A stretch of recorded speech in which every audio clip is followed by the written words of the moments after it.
Hello everyone, welcome back to my basement. Today I am here to demonstrate how to access Stata for the first time using the University of Iowa's virtual desktop. So where I am is on the homepage of 6243. I've also pulled up the handout that I started working from for the introduction to how to get to the virtual desktop in the first place. There was a prior video on that. And just to tell you where all of these things are, this handout that I'm working with is available for download on the course web page at 2.7, and the videos that I'm making right now will be posted on this place as well. All of these videos are working with the example 1 files from 6243, so if you're coming to us from 6270, you'll need to download those to work with, and I have already done so. So I have downloaded these example 1 files and stored them on the H drive. So this is what it looks like inside virtual desktop that I'm currently connected to. So you will need to have done that already. And you also will have needed to, I downloaded them here as a zip folder, extracted them here, and here are the files that we'll be working with today. So here's virtual desktop, picking up where we left off in terms of the prior videos. So I, in this example, am going to open up Stata. Yes, I would like to open it, thank you. And here it is.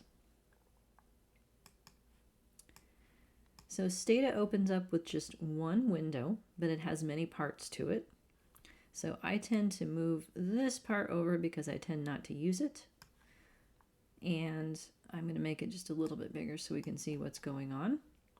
So first thing that we need to do is open up the Stata file that we'll be working with for this example. So we are going past all the SAS stuff, and here is where we pick up inside the handout.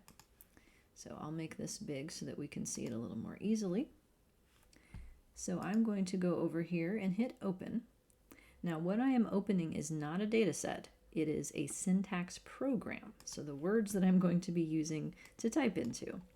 And it understands that I'm looking for a Stata file. The one that I want has the extension do. So .do is the syntax file extension for Stata. I'm going to go ahead and click open for that. And you'll see that it opens in a different window. So this is something that's specific to Stata. It has this primary window for a bunch of stuff, but then it opens up this separate window, which is the do editor. And there are line numbers in here by default. Let me see if I can make, oh, that's right, I can zoom in. So if this looks too small, what I'm doing is using my mouse roller thingy with the control key to make this look bigger so that we can see this a little more easily. So I'm going to make this window so that we can see the whole thing simultaneously with the background. So this is Stata. The first thing that I have in my program are instructions on how to format the output. So by default, it only shows you so much output at a time before, and it makes you manually click on an icon to get more. That gets annoying very quickly. So my programs all start with this control, set more off, meaning don't do that. Just show me everything that I wanted. Likewise, you can control how wide your output is, which is helpful if you're going to be copying it, say, to a handout like the ones that I make in my classes. So you can control the line length here. After this, I have a series of comments that describe aspects of working with these Stata syntax commands. So they're all in green because green indicates comments. So this / is one way to indicate a comment. That is the way that I do it in all of my Stata code so that it looks different visually than SAS. But you can also use a star. If you want to comment out several lines at the same time, that's called a block comment.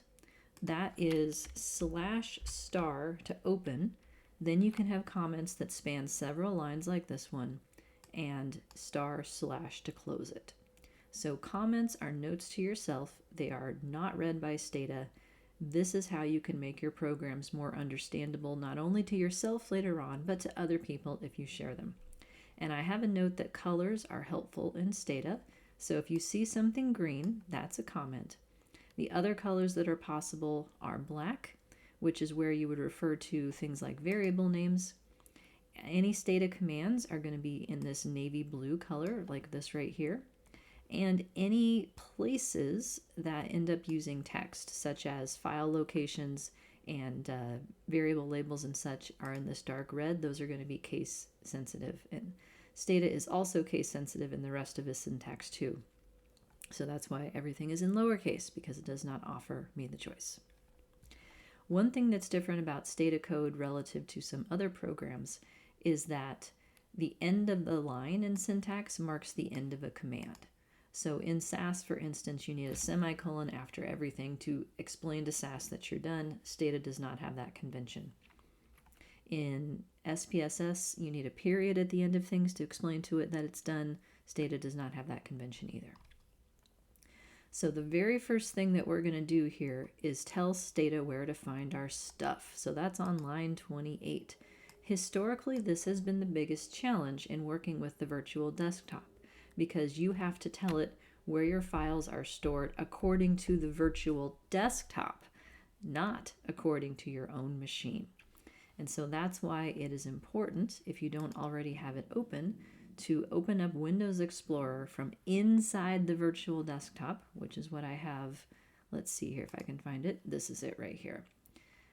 So you can see that I could have access to all of my files on my local C drive, but I want to use the H drive for this example. So I have navigated in the H drive to where all my files are. Inside this Windows Explorer, if I put my cursor up here and click once, you can see that the path collapses into something that I can copy. So I'm going to hit Control C or Command C in Mac to copy that. And I am going to replace what is inside the quotes with the path to the folder where my files are that I just copied. So I'm going to hit Paste and replace it, and it looks like that.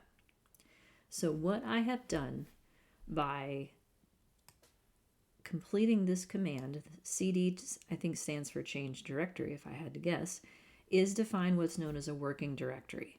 This creates a default location that Stata will pull files from and send files to. It is possible to have more than one of these, but the syntax for it looks a little bit different. So for our purposes, we'll just work with everything in the same place. So in Stata, to execute these commands, I need to execute these two first.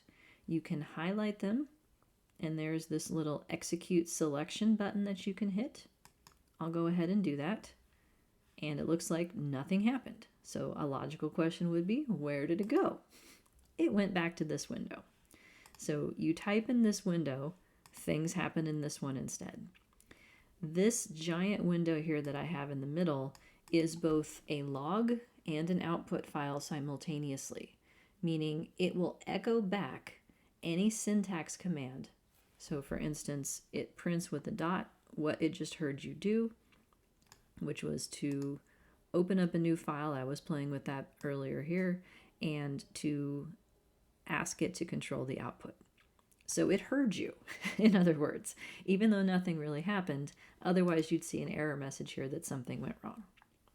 Okay, so we don't need to highlight these comments, but I'll show you what happens if you do. They just get printed to the output, and they're just notes. So Stata is disregarding them, but because you executed those commands, it's printing them back to you. So now the important part, defining your working directory. So I have an example of what this same command would look like had I not wanted to use the H drive and had I wanted to use my own file structure instead. So if I were to do that, for instance, I could navigate to my local disk. I would go to Dropbox where my stuff is. Here's the folder that I have for this class. Here's example 1 inside that folder. If I put my cursor up here, you can see that it says //client/C $, and then I get the rest of the directory. So that's where I got this line right here to use as another example. Right now it's commented out so that I could include the code but not have it active. I will uncomment it for just a second so you can see it turn on.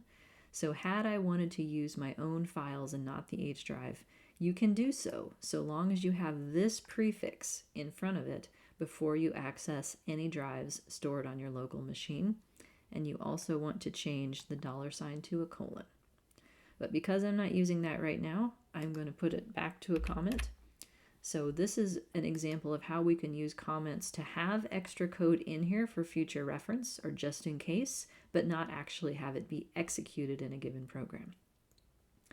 You'll note that there is an asterisk next to the file name. That's telling me I haven't saved my work. To save your typing, it's just like it's in any other program. You can hit Control S, or you can go up to File and hit Save or Save As, whatever you want to do. So I would encourage you, because these files that we're typing in are on a remote server, it's good to save frequently, because if you get disconnected from this somehow by accident, if your internet goes down or whatnot, you will lose your work if it hasn't been saved. So get in the habit of saving frequently. So the first thing we're going to do then is highlight those two. You can hit this, the keyboard shortcut is Control D. So now it's telling me that it was able to find my directory. If it didn't, then I would have an error message. So let me show you what that might look like instead. Let's say that I have the wrong file name here. If I were to go and run it, now you can see that it says unable to change to. The reason it's unable to is because I don't have an example 5 yet. So this is, if it can't find the place you're telling it your folders are, it will give you an error message and you need to figure out where the disconnect is. Keep in mind that all of these references in this red color are case and space sensitive, which is why it's helpful to copy it directly from Windows Explorer so that you don't mess up with any typos. So I'm going to change this back so that it's working correctly. All good. Okay, picking up on line 32 here. I am doing two things. If there's any data set that is currently open, I am closing it because you can only work with one data set at a time. And then I am importing the data set that I'm going to be working with for example 1. So GSS example.xlsx is the file that is currently within this directory, my working directory. If you don't rename it, you won't need to change anything in this command. So import Excel imports Excel files. It understands that that's the format that it is. There's other ways of importing different kinds of files. So for instance, if you have a Stata file or a text file or something, it would look a little different, but there are routines within Stata to import a bunch of different files. So it has the name of the file. It understands that it is in this place, so I don't have to refer to it because I've set the working directory.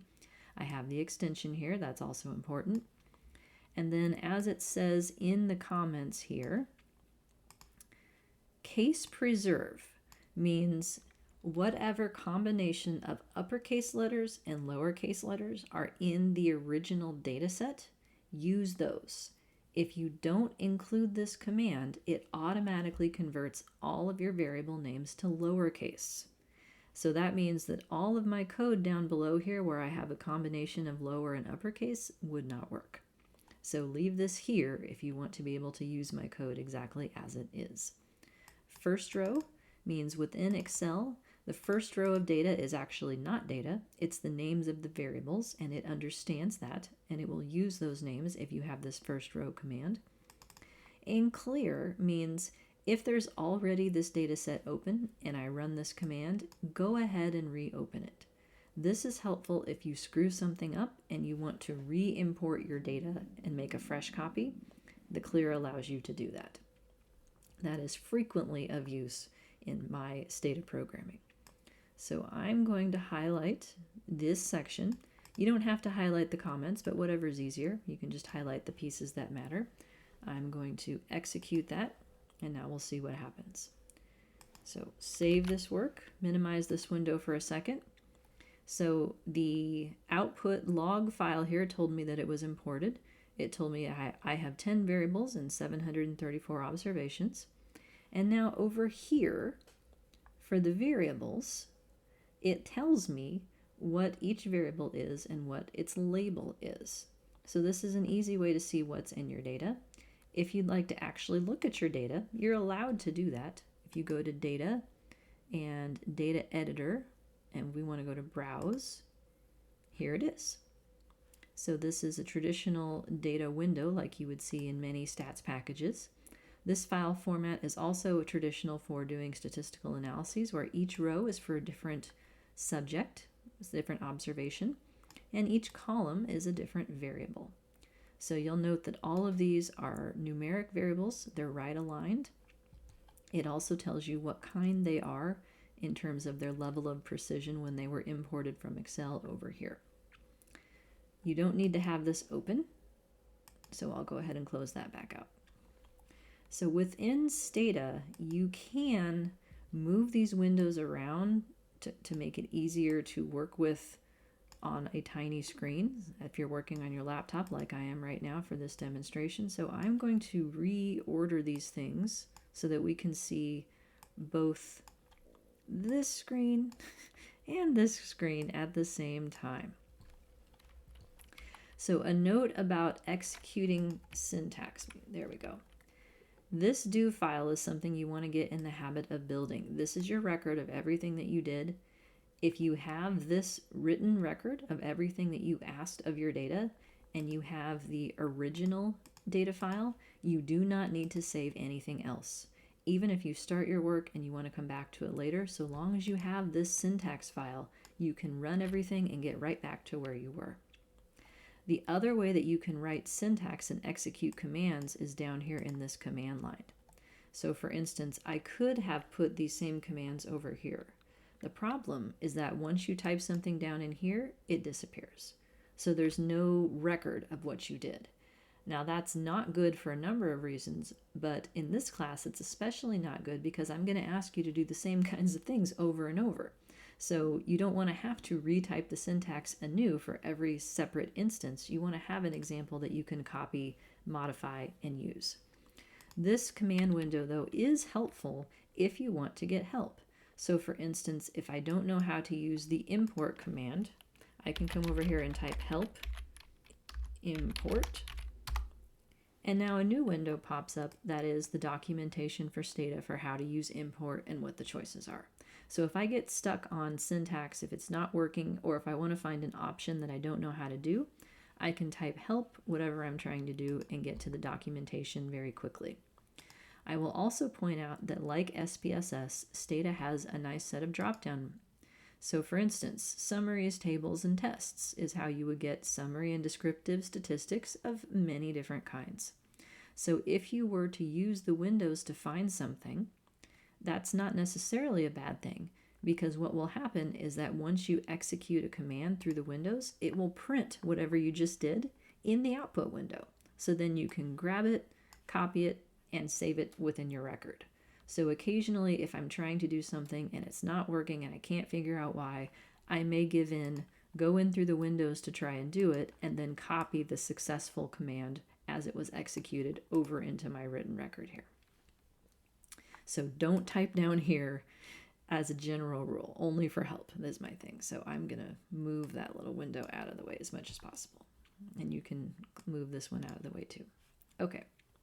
So all we've done so far, just to recap, is tell it how we want our output formatted. Tell it where our stuff is. This is the most important part.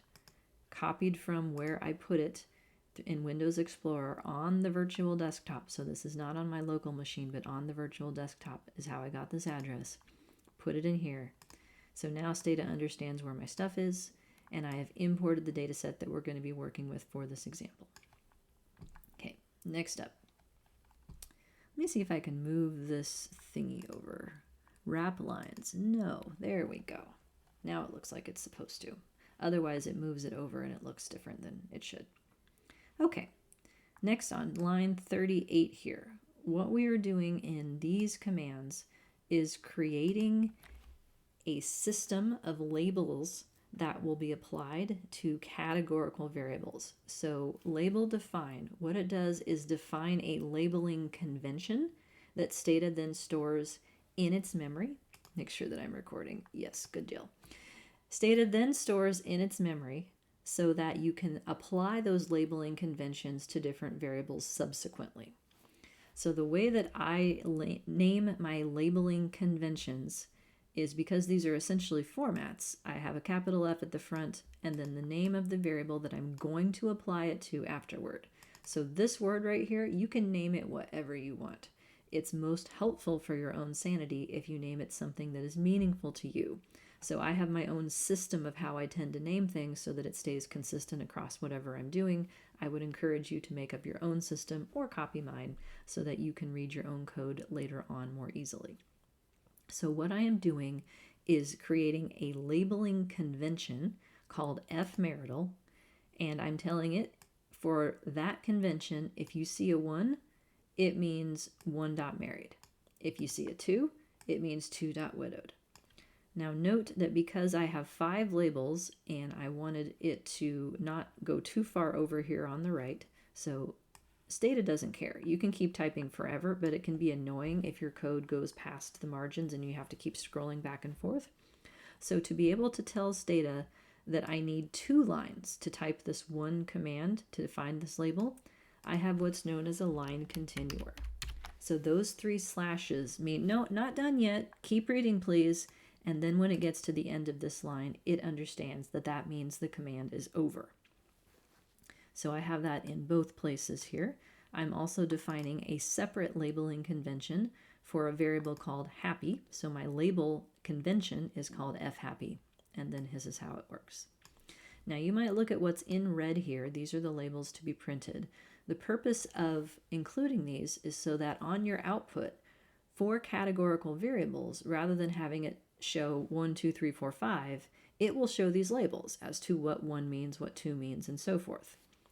You would think that just having married is sufficient, and that might be true.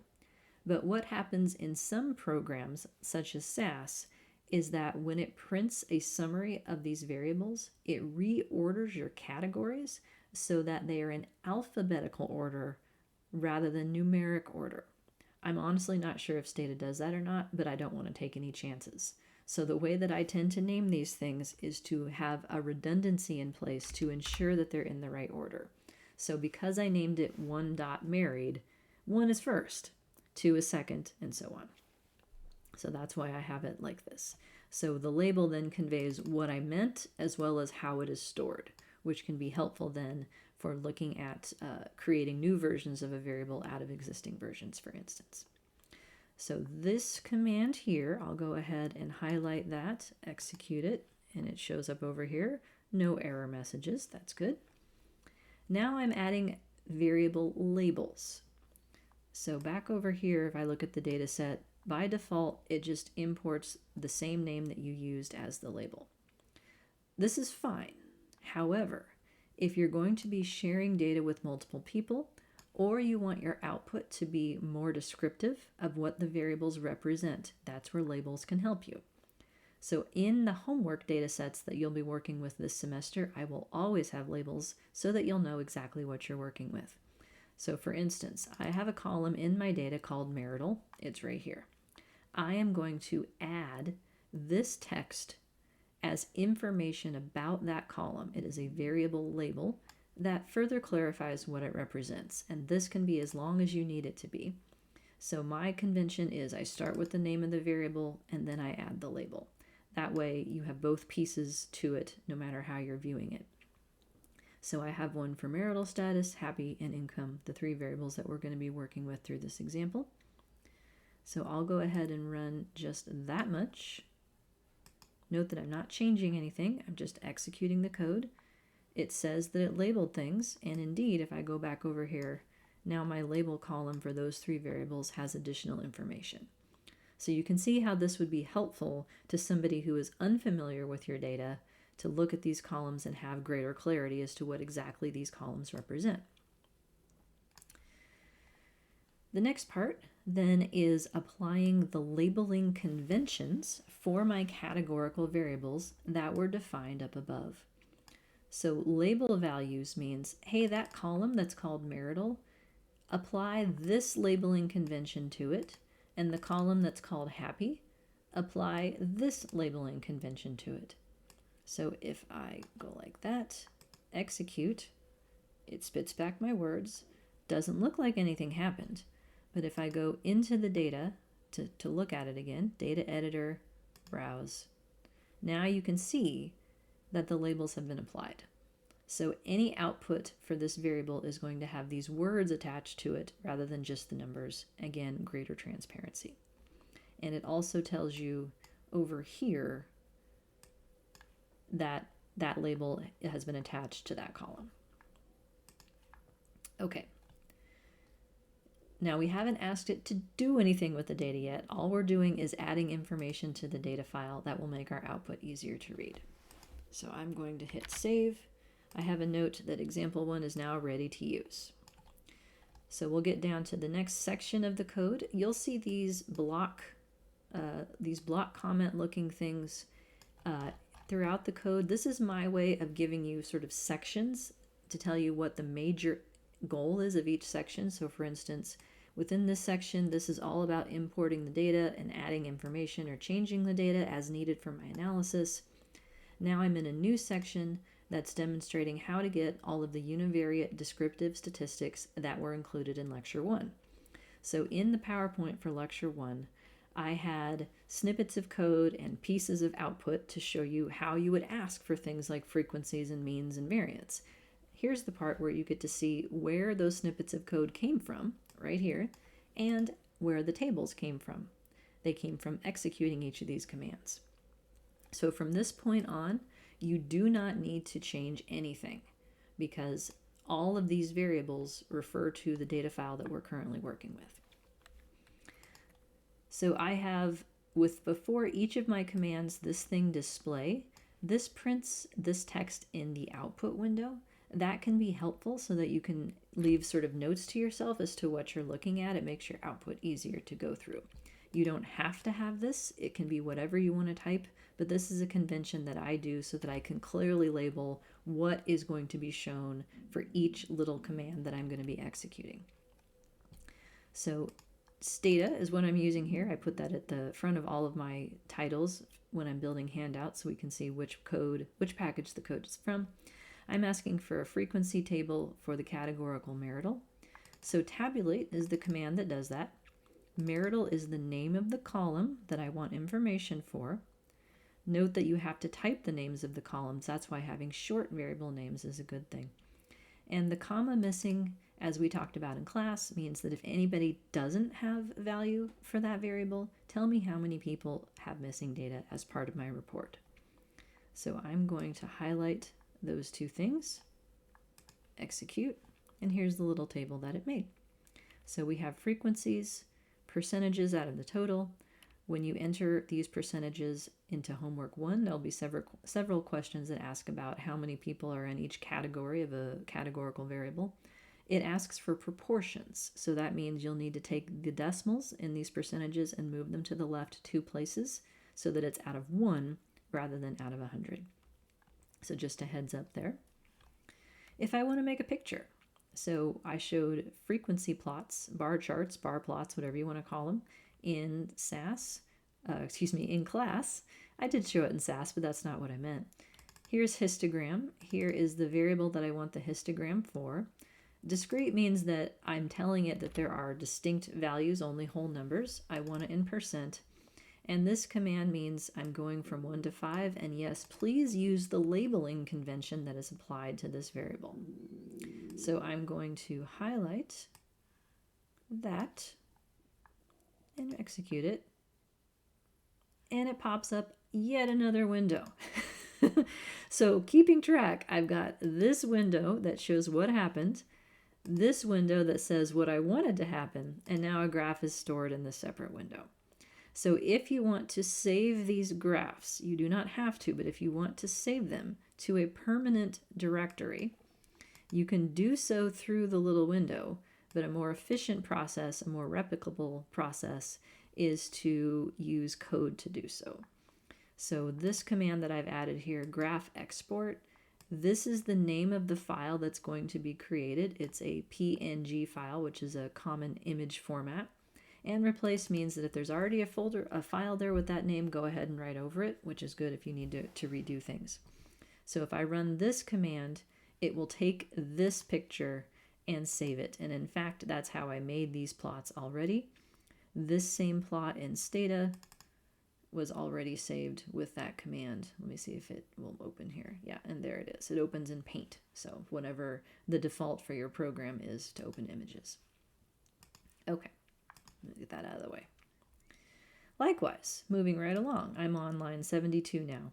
If I want descriptive statistics for a quantitative variable, so things like mean and standard deviation and all that stuff, I have a label for what I'm asking for with the display, and the command is summarize. So right now I'd like to summarize the income column, please, and this comma detail means add more stuff. So if I run those two codes, there's my table, and it has mean, standard deviation, variance, and skewness. It also has percentiles.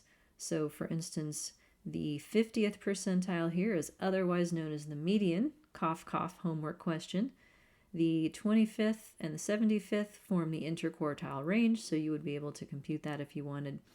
And if you want a simpler version of this table that just has sort of the bare bones information, you can take detail off. One way to remove commands but not lose them is to turn them into comments.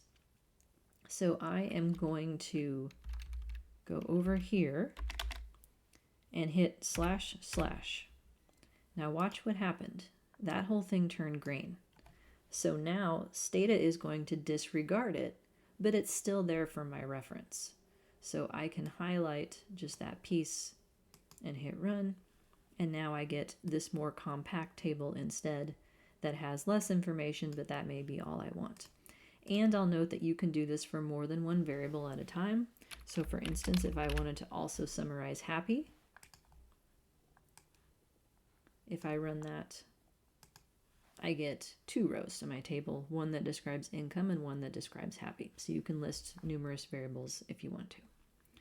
To make a histogram for a quantitative variable, so this is the same idea as a bar chart, but it's binning quantitative values. It's rounding them into common bins so that you can make a picture. It's not actually doing anything to the data in terms of rounding. It's just making a picture.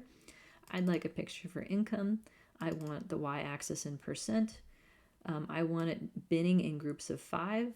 So for the variable which corresponds to widths of $500, and I want it to start at 0. So if I execute that, yet another window pops up.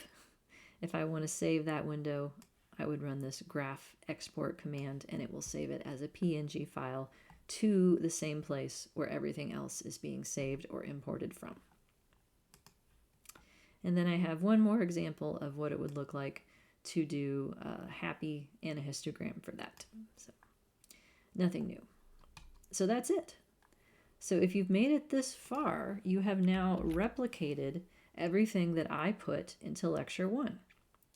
You do not need to save anything but this file that you were typing in, because if you have the original data set in Excel format and you have the instructions that describe what you wanted the data set to provide you in terms of output or information, you don't need to save the results, because all you need to do to get back to where you were is just rerun this stuff and it will pop all right back up.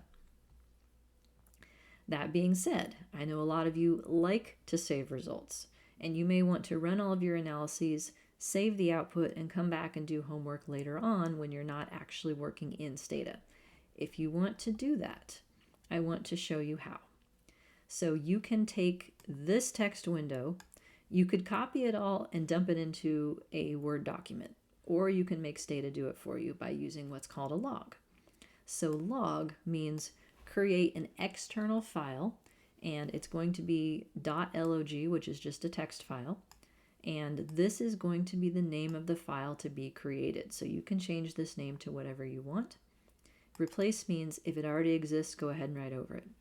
So let's say that I wanted to save this output right here. So it's a 3-part process. Open the file, do whatever analyses you needed to do, and then close the file. So if I run this part right here, there's my picture that I had asked for. I would have had to have saved that separately with a histogram, but I get this summarize piece here. if I go to my file structure, oh, yep. This is the file that it would have created.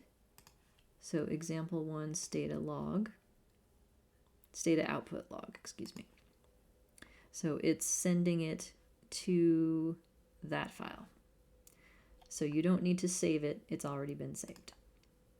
You don't have to do this, but if you want to, you can. And now that I've saved all of my typing, I could close out of this, but I wanted to show you one more thing, which is how you would then use these sorts of examples to do homework. So let's say that you are coming back here and you want to start homework 1. When you start each homework that involves a data analysis, in addition to having an individual data set in Excel format that you're going to download, you will also be provided with a starter syntax file. So help getting it imported and labeling all of the information. So what it will look like is a file like this. This file is not yet available on the website because homework 1 isn't up yet, but this is what the starter syntax looks like. It will open up in a new web page. To be able to use this syntax, you'll need to select all, copy it, and now we need a new log file. So you can do that within this by hitting this new button right here, or within the other Stata window, you can go to, I never remember where this is on the first try.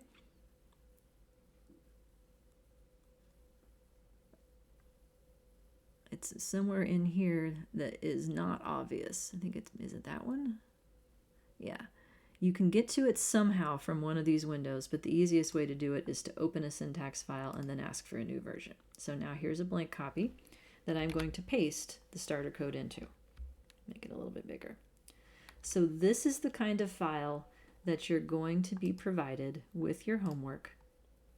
And you'll see that it is similar to the front of this example file with respect to the data import and labeling part. So that's essentially what I'm going to be giving you, is that part. So when you go to do your homework, first thing you got to change right here, where is your homework data going to be? So for instance, since this is untitled, I'm going to save this syntax. I'm going to put it in the same place. I'm going to call it, say, homework1.do, capital 1, capital W rather. And because my data set for my homework would be in this folder also, I'm going to copy, oh, no, wrong one. That is the wrong place. That's within that one. No wonder. This one is the one I wanted on the H drive. There we go. So I'm going to replace that inside the parentheses right here. So now it understands where to find my homework data.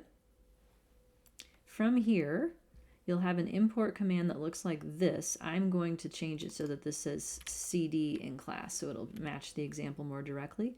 You will just have to change your ID number so that it matches your 8-digit ID number. And then labeling conventions that are needed, value labels are going to get applied to the data set, and variable labels are applied to the data set. Likewise, your log file will be started for you, and you would put, says your code goes here. So what I expect you to do then, once you tell it where your stuff is and you change the name of your data, you will go to my example that corresponds to the homework. So homework 1 is based on example 1, homework 2 is based on example 2, and so forth. And let's say that I asked you to get frequencies for a categorical variable. So this is the command that we used in example 1 to do so. I'm going to copy it. I'm going to go over to my homework file where it says your code goes here and put it in there. Let's say that in homework I asked you for frequencies for gender ID as one of the variables that describe the sample. So I'm going to copy that word and I'm going to switch it and put it here. And I'm also going to change my label for the output so that it matches as well. And so now I'll be able to use the same command that was demonstrated in example 1 to do the same process on my homework data. So this is what I expect you to be able to do, is to go through the corresponding example, find the code that does the thing I'm asking for in a homework question, copy it, bring it over to your homework file, and then modify it to do what you need to do. So in Stata, because you only have one data set open at a time, you don't need to worry about changing the name of the data set. You just need to change the names of the variables. And that's it. So I hope that you will find this process useful for your future work, because you'll have examples of how to do various things just by completing your homework. And if you get error messages, so if you see red angry text over here in your output window instead of results, it will tell you why it's mad, but the error messages don't always help.